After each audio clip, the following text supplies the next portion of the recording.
Hello दोस्तों, आज का मेरा सवाल है गूगल जेमिनी से। कुछ दिन पहले योगी आदित्यनाथ जी ने विधानसभा में एक बहुत बड़ा मुद्दा अपनाया था। क्या यह बात सही है?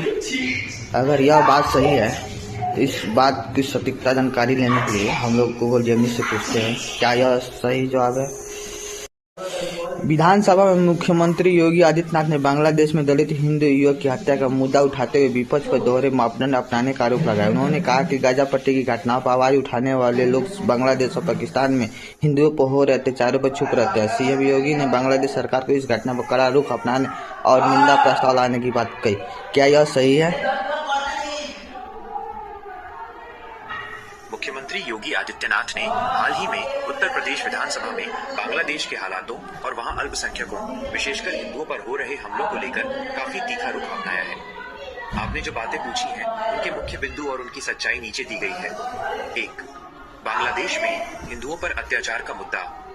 ये सही है कि गूगल जेमिनी कभी आदित्यनाथ झूठ नहीं बोलता है, आप सदन देख में सकते हैं। बांग्लादेश में हो रहे घटनाक्रमों का जिक्र किया।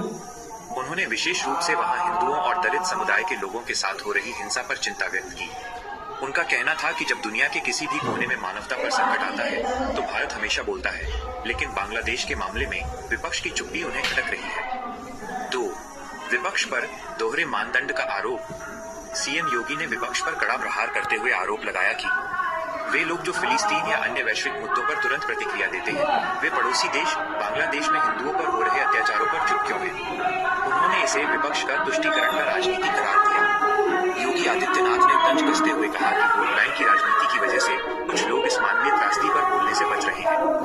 3. निंदा प्रस्ताव की बात। मुख्यमंत्री ने यह स्पष्ट किया कि ऐसी घटनाओं पर केवल चुप रहना पर्याप्त नहीं है।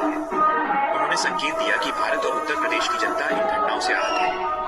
बीजेपी के कई नेताओं और समर्थकों की ओर से ये मांग भी उठी है कि सदन में इसके खिलाफ एक स्वर में आवाज उठाई जानी चाहिए या निंदा की जानी चाहिए। 4. घटना की पृष्ठभूमि।